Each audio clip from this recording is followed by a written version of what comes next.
Assalamualaikum warahmatullahi wabarakatuh. Rizik Sihab kini pingsan berdiri karena dia tidak mampu membantah fakta yang disampaikan oleh Kiai Imaduddin Usman Al-Bantani. Jadi ini sungguh sangat memalukan bagi seorang Rizik yang selama ini cuma berkuar-kuar seolah dia adalah yang paling benar. Namun dia tidak mampu sama sekali memberikan bantahan terhadap fakta-fakta yang disampaikan oleh Kiai Haji Imaduddin. Jadi untuk lebih lengkapnya mari kita simak videonya berikut ini. Nanti bisa ditunjukkan kepada para kiai di sini, Habib. Ini di halaman 531 ditulis lengkap nasab Sultan Hasanuddin, sudah. Dari Ba'alwi, dari Asmat Khan, dari Imam Ubaidillah putra Imam Ahmad bin Isa Al-Muhajir. Silakan Anda lihat nanti nasabnya jelas bersambung kepada Nabi, sudah. Baik, saya serahkan ke Kiai Maksum untuk diperiksa, nanti jalankan saja ke kiai-kiai yang lain untuk melihatnya. Setuju? Setuju? Takbir. Saya lanjutkan, saudara. Ini ada kitab Khidmatul Ashirah. Ini merupakan ringkasan sekaligus tambahan yang tidak ada di kitab Samsud Dhahirah, saudara. Ini dikarang oleh Al-Habib Ahmad bin Abdullah As-Saqqaf Ba'alawi, saudara. Ada apa di kitab ini? Beberapa halaman sebelum akhir, saudara, lengkap dituliskan Syajaratus Sada Al-Abdul Malik An-Nashirin al-Islam Bisyarqil Aqsa. Artinya ini adalah silsilah para sayyid dari keturunan Al-Abdul Malik. Al-Abdul Malik itu Asmat Khan, saudara. Nah, kemudian dikatakan lagi siapa mereka? An-Nashirin, para penyebar lil Islam, yang menyebarkan Islam Bisyarqil Aqsa, saudara, di timur jauh, saudara. Maksudnya timur jauh di India, saudara, di Malaysia, di Filipina, di Kamboja, di Brunei, Singapura, termasuk Indonesia. Dan di bawahnya dibuat garis-garis nasab, saudara. Ada nasab Sunan Giri, ada nasab Sunan Gresik, ada nasab Sunan Derajat, ada nasab Sunan Bonang, ada nasab Sunan Kudus, lengkap. Dan termasuk ada nasab Sultan Hasanuddin, putra daripada Sunan Gunung Jati, saudara. Siapa bilang ahli nasab Ba'alwi tidak mengakui Wali Songo itu keturunan Nabi? Bohong, fitnah. Kira-kira jelas tidak? Silakan baca Pak Kiai. Ini judulnya di atas dan ini nasabnya. Kira-kira jelas tidak? Jelas tidak? Betul. Baik, saya tunjukkan lagi, saudara, satu kitab ini judulnya Tajul A'ros, dikarang oleh Al-Habib Ali bin Husain Al-Attas, saudara, Ba'alawi. Dalam kitab ini, saudara, di halaman 337, saudara, dia menceritakan di sini dengan judul Gudu Musadah Ali Asmat Khan Minal Hindi. Datangnya para sayyid dari marga Asmat Khan dari India, masuknya mereka ke Indonesia, saudara. Lengkap sejarahnya dibuat secara runut, saudara, beberapa halaman berikutnya. Silakan Pak Kiai. Enggak apa-apa, itu diteruskan aja Kiai. Kitab itu diteruskan, nanti diteruskan ke belakang, tapi tolong kitab itu jangan sampai hilang. Silakan dijalankan, enggak apa-apa. Kira-kira jelas tidak? Jelas tidak? Mau bukti lagi? Mau bukti lagi? Baik, saudara, ini saya bawa fotokopi Risalatul Atraf. Siapa yang karang? Yang karang Mufti Johor, saudara, Johor, Malaysia. Siapa dia? Al-Habib Alwi bin Tahir Al-Haddad, seorang ahli nasab dan seorang ahli sejarah. Di dalam buku ini saudara, di bagian halaman tengah sampai akhir saudara, diungkap semua nasab satu persatu per halaman saudara, semua kakek moyang daripada Wali Songo. Alhamdulillah. Silakan Kiai. Ini dari halaman tengah dan ini karangan Habib Alwi bin Tahir. Sampai di sini jelas tidak? Paham tidak? Sudah atau lanjut? Sudah atau lanjut? Ini ada kitab lagi saudara, judulnya Sultanah Banten, judulnya Kesultanan Banten saudara. Yang karang saudara Al-Habib Ahmad bin Abdullah As-Sagga Ba'alawi, dan ini ditahqiq oleh Kiai Haji Asef Abdul Qadir Jailani, orang Indonesia saudara, dan juga diperiksa oleh Dr. Muhammad bin Abu Bakar Abdullah Bazid saudara. Di kitab ini saudara, mari kita lihat.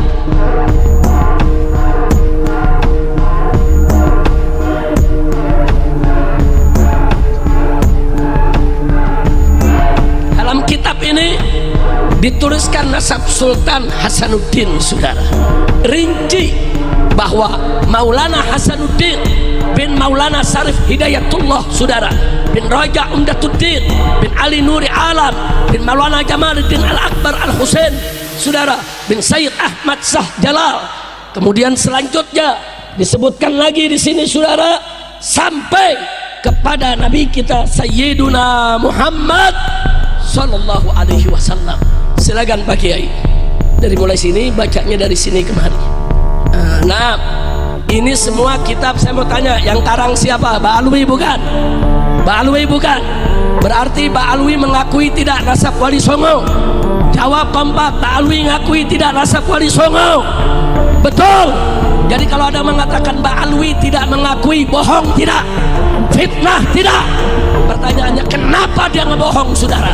Jawabnya, mereka mau adu domba keturunan Wali Songo dengan para habaib saudara. Selanjutnya mereka mau adu domba para habaib dengan para kiai di Nusantara. Selanjutnya mereka ingin pecah belah umat Islam di Indonesia. Biadab tidak? Kurang ajar tidak? Biarkan atau lawan? Biarkan atau hajar? Takbir! Masya Allah. Sampai di sini jelas. Betul. Terakhir, apa mereka bilang?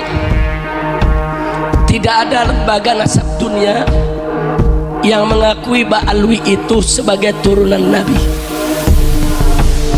Nggak ada lembaga nasab dunia.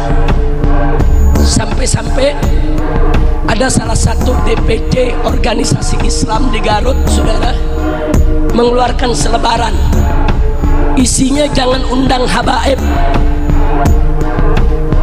isinya jangan undang habaib, kecuali kalau habaib itu sudah ada pengakuan lembaga nasab internasional. Luar biasa saudara, nggak main-main ini pengaruh para begal nasab saudara. Organisasi Islam dipengaruhi sampai sedemikian rupa saudara. Sekarang saya tunjukkan saudara, ini salah satu nasab Mbak Alwi saudara, dari marga Belfagi, yang dia juga keturunan Imam Ubaidillah saudara. Ini itsbat nasab disetempel dan ditandatangani oleh 20 lembaga nasab dunia saudara. 20 lembaga nasab dunia menandatangani para ahli nasabnya, memberikan stempel dari berbagai negara, dan di nasab ini tertulis saudara bahwa Belfagi ini Mbak Alwi saudara yang encitnya adalah dari Muhammad bin Alwi bin Ubaidillah bin Ahmad Al-Muhajir. Ditulis lengkap. Siapa bilang nggak ada pengakuan lembaga dunia saudara? Jangan ngarang, dia mau tipu umat, dia mau tipu masyarakat saudara, karena dia benci, iri, dengki dengan habaib saudara. Maka itu saya pikir hari ini saya lihat umat kumpul begitu banyak, kiai kumpul begitu banyak. Ini perlu ada klarifikasi supaya umat jelas. Betul? Betul? Silakan Pak Kiai dicek. Ini judulnya di sini Syahadatul Nasab. Ini lembaga-lembaga nasab dunia. Silakan dihitung 1, 2, 3, 4, 5, 6, 7, 8, 9, 10, 11, 12, 13, 14, 15, 16, 17, 18, 19 tadi. Yang ini yang tidak ada stempel tapi ada tanda tangannya 20. Silakan. Ini tulisan Imam Ubaidillah. Di sini ada Kiai Ubaidillah bin Ahmad Al-Muhajir. Ini diakui oleh 20 lembaga nasab dunia, saudara. Silakan Pak Kiai lihat, boleh foto, boleh dibagi-bagi. Kiai-kiai semua mau foto juga boleh ya, ikhwan. Kalau tidak sempat foto, nanti saya kirim ini fotonya, saudara. Kira-kira semua yang ada di sini jelas tidak? Paham tidak? Kira-kira bingung lagi tidak soal nasab? Bingung lagi tidak soal nasab? Jangan bingung. Ada yang protes saya, Habib, kenapa sih soal nasab diributin? Lah kan bukan gue yang ributin, kan sebelah sono yang ributin. Betul? Betul? Selama ini saudara nggak ada pertikaian habaib dengan kiai. Kiai Haji Miftahul Akhyar, saudara, Rais Am daripada PBNU, saudara, menasehati kelompok begah nasab. Kalian jangan kurang ajar dengan habaib. Habaib itu ba'alwi, turunan Nabi. Saudara, nggak mau dinasehati, bahkan diancam, dia caci maki. Itu Kiai Haji Miftahul Akhyar, saudara. Ini kiai besar, saudara, Rais Am PBNU. Kiai dihormati, dicaci maki sama mereka, bahkan diancam PBNU akan kami kepung, saudara. Kurang ajar. Nah, sebuah kitab, walaupun kitab nasab, kalau kitab nasab ini adalah termasuk kitab nasab hadisah, ini tidak bisa mengisbat orang-orang yang qadimah. La yumkinunal hadisu anin nasabil qadimi binaan ala ma warada fil kutubil hadisah. Kata ahli nasab itu dalam kitab Usulu Ilmil Ansab, bahwa la yumkinunal hadis, kita tidak mungkin berbicara anin nasabil qadim, tentang nasab yang sudah jauh di abad keempat, binaan berdasarkan alama warada fil kutubil hadisah, dengan berdasarkan kitab-kitab yang ada di tahun-tahun yang baru seperti 900 Hijriah, abad 9 Hijriah. Tidak bisa. Kata Hanifal Atas, kitabnya ada 140 kitab. Kitab apa itu? Kitab sejarah atau kitab tasawuf. Kitab nasabnya cuma Tuhfatul Talib, kemudian Tuhfatul Azhar, dan kitab Samsul Zahirah. Itu pun ditulis oleh mereka sendiri, Samsul Zahirah. Sedangkan kitab itu mulai adanya sejak abad ke-10 sampai sekarang. Abad 9 sampai abad di mana Ahmad bin Isa itu ada, tidak ada yang menyebutkan Ahmad bin Isa punya anak namanya Ubay. Maka ini secara ilmu nasab batilun maudu'un mardudun munqati'un. Secara ilmu DNA orang seluruh Indonesia, seluruh dunia ini Pak, sejak 2010 sudah diambil sampelnya oleh sebuah badan dari dunia yang ingin mengetahui ikatan hubungan antara satu suku dengan suku lainnya. Orang Arab sudah ditentukan haplogrupnya J1, orang Indonesia asli O. Nah, sedangkan Ba'lawi ini ngaku turunan Nabi, ketika dites DNA ternyata DNA-nya bukan J1 tapi G. G ini orang mana? Orang Turki, orang Georgia, Kaukasus dan sekitarnya. Itulah orang-orang dengan haplogrup G. Kok adanya di Yaman? Mereka hijrah abad ke-6 Hijriah. Jadi tahun 500-an baru hijrah. Kok ngakunya dia punya buku mengatakan hijrah kakeknya itu abad ke-4 Hijriah. Ini sama sekali bohong. dia mengatakan bahwa Ahmad bin Isa hijrah dari Basrah ke Hadramaut. Tidak ada. Ahmad bin Isa itu orang Madinah dan dia tetap ada di Madinah. Dia tidak pernah hijrah ke Basrah. Yang hijrah ke Basrah itu Ahmad bin Isa bin Zaid. Makamnya ada di Basrah sekarang, di Najaf. Ahmad bin Isa bin Zaid. Kalau Ahmad bin Isa bin Muhammad An-Naqib bin Ali Al-Uraidi bin Ja'far As-Sadiq, dia orang Madinah dan ada di Madinah. Di mana makamnya? Kalau misalnya Kiai Imad tidak mengatakan makamnya ada di Basrah atau makamnya ada di Hadramaut, di mana makamnya? Enggak penting mengetahui makam. Karena miliaran manusia dari zaman Nabi Adam, hanya beberapa yang sampai sekarang ini masih ada makamnya. Kakek kita aja coba urut kakek kita 5, apakah seluruh kakek kita 5 itu makamnya masih terdeteksi ataukah tidak? Mungkin hanya sedikit orang yang bisa mendeteksi 5 leluhurnya makamnya masih utuh. Kecuali mungkin dia orang besar, kecuali mungkin dia ulama besar, makamnya dijarahin orang. Tapi apa iya 5-5-nya itu akan jadi orang besar semua? Biasanya ada aja yang nakal. Atau jadi orang biasa-biasa saja dan makamnya kemudian dilupakan. Jadi tidak penting ketika kita sudah mengetahui bahwa Ahmad bin Isa itu tidak hijrah ke Hadramaut, lalu katanya kalau makamnya itu bukan di Hadramaut, makamnya ada di mana? Sekarang ini kan makamnya dijarahin orang tuh. Dijarahin katanya makam Ahmad bin Isa. Bagaimana orang yang tidak hijrah ke Hadramaut makamnya aja di Hadramaut lalu dijarah-jarahin? Ini sebagai bukti arkeologis. Ini buktinya bahwa Ahmad bin Isa itu ada. Apa buktinya? Makamnya ada. Lah kita bisa bikin makam sekarang, Pak. Contohnya sekarang banyak makam palsu, betul nggak? Betul. Orang yang masa lalunya tidak ada, makamnya sekarang dibikin. Makamnya dibikin bagus lagi, dikasih kubah. Di Pemalang kemarin ketahuan tuh bin Yahya dibongkar sama masyarakat Pemalang gara-gara bab nasab ini. Dulunya mereka ikut berziarah sampai nangis-nangis ziarahnya. Allah ya Allah.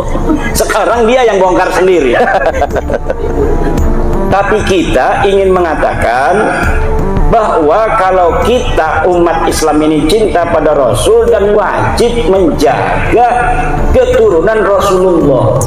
Nasab-nasabnya yang orang mengaku turun Rasulullah itu harus asli. Kenapa? Ada kaitan antara pengakuan orang yang mengaku keturunan Nabi dengan masalah-masalah teologi.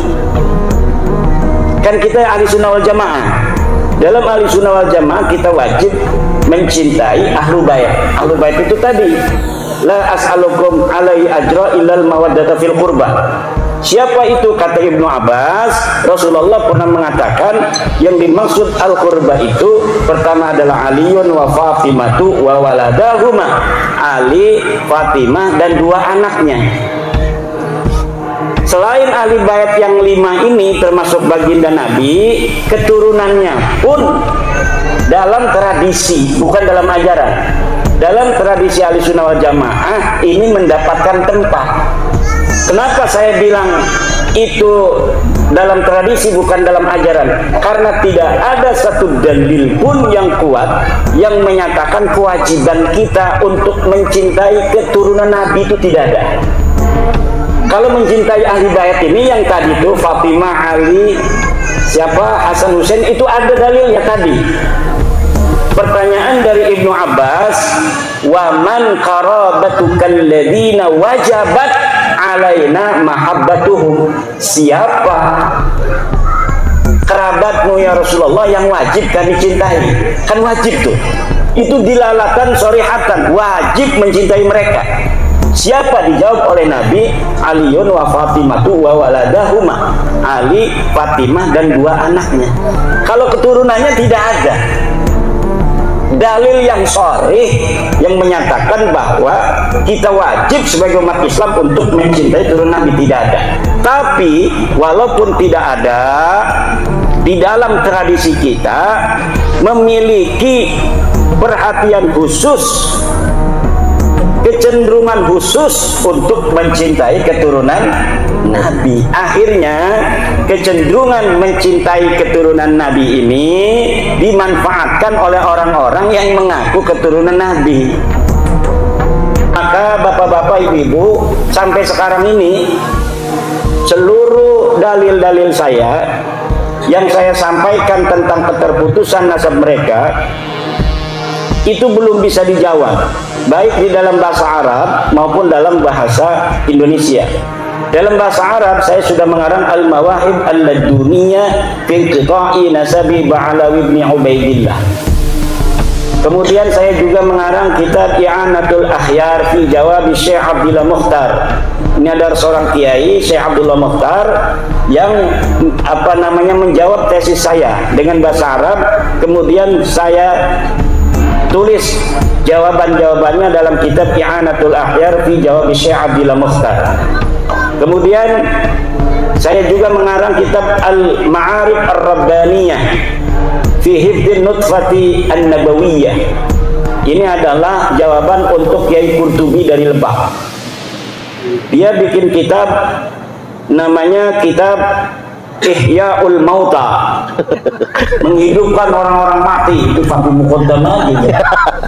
Kemudian di dalamnya ada dalil-dalil dia.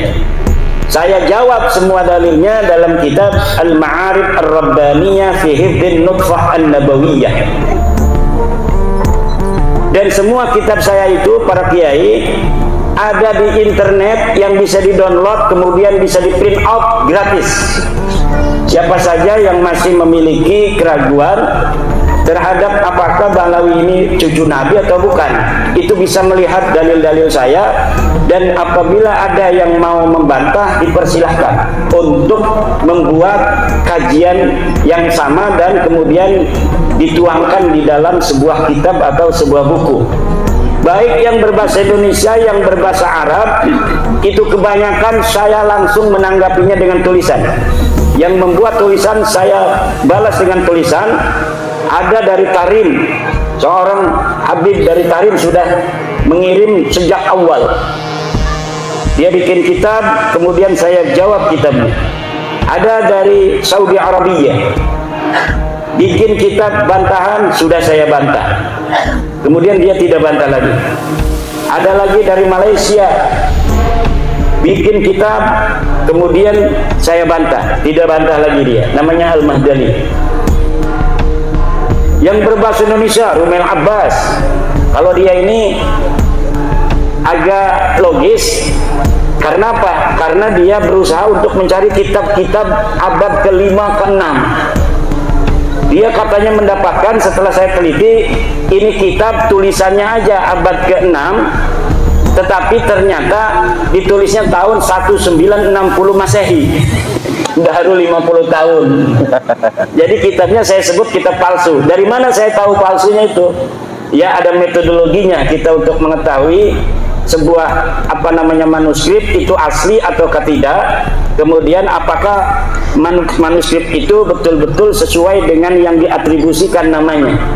Diatribusikan katanya ini adalah Abul Qasim An-Nafat, diatribusikan Sa'aduddin Ad-Difari, diatribusikan Abil Hasan Al-Allal.